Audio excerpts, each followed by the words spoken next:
আসসালামু আলাইকুম। দেখেন সবাই লাইসেন্স ঠিক করার লিগা ওয়ার্কশপ সব কিছু ঠিকঠাক করতেছে। কয়দিন ধরে বলে দেওয়ার সমস্যার কারণে লাইসেন্স রিনিউ করতেও পারে না, আর রিনিউ লিগেও সমস্যা। কিন্তু বলে দেওয়া তো এটা বুঝে না, একদম মন মতলবি। এই যে আমাদের ওয়ার্কশপ, এই হলো আমাদের দোকান। আমারও লাইসেন্সের ডেট শেষ, কিন্তু লাইসেন্স রিনিউ হয় না, কিছুই করতে পারি না, শুধু চেকিং আহে। আজকে এক সপ্তাহ ধরে দোকান বন্ধ রাখি, সন্ধ্যার পর খুলি, বিকালে খুলি। এইভাবে করলে কি আর ব্যবসা বাণিজ্য চলে? আছি বহুত ব্যবসা বাণিজ্য, যারা আমাদের মধ্যে ফ্যামিলির যারা ব্যবসা বাণিজ্য করে তাদের জন্য বহুত সমস্যা। বড় বড় ওয়ার্কশপ গ্যারামা দিয়ে রাখছে, লেখা বন্ধ করে দেয়। বড় বড় ওয়ার্কশপ সব কিছু বন্ধ করে দেয়।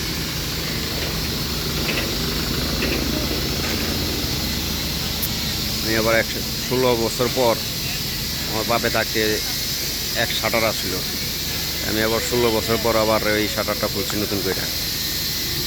এই হলো দোকান আমাদের। দোকানটা চালাইছে আমার বাপে, এখন বর্তমানে আমি চালাইতেছি। দোকানটা হলো ভাড়ার উপরে চলে। এই হলো বড় বড় মোদির শালাদুলা ভাই।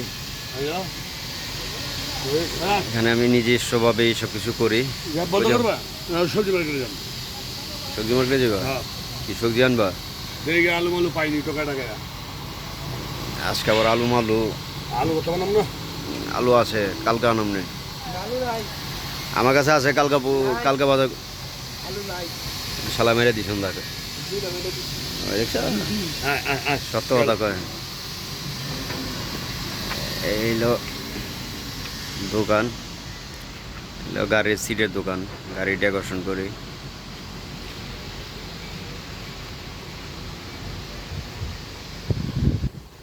রেডিমেডও বিক্রি করি, পাইকারি সব ধরনের মাল স্টক করা আছে।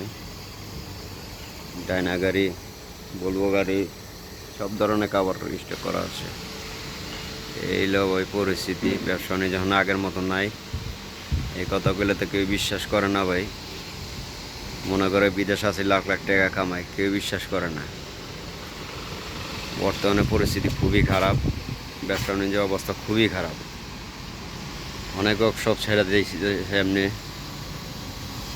সবাই বন্ধ করে দিতেছে, কারণ ভাড়া দিতে পারে না। কি করব?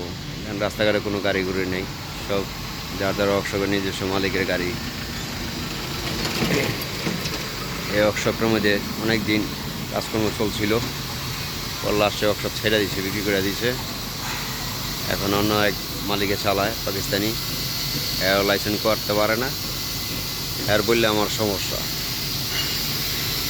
এই আমাদের দোকান, নিজের মন মতন করে দোকানটা সাজাইছি।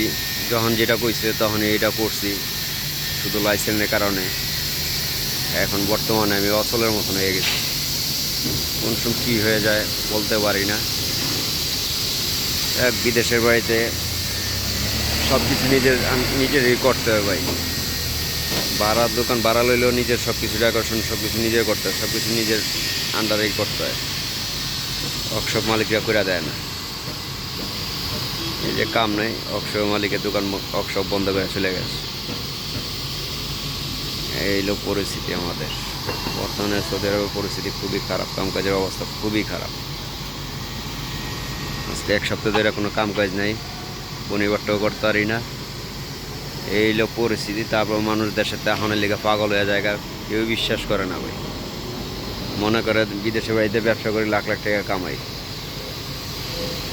তো যে থাকে হ্যাঁ বুঝে। বর্তমানে পরিস্থিতি খুবই খারাপ।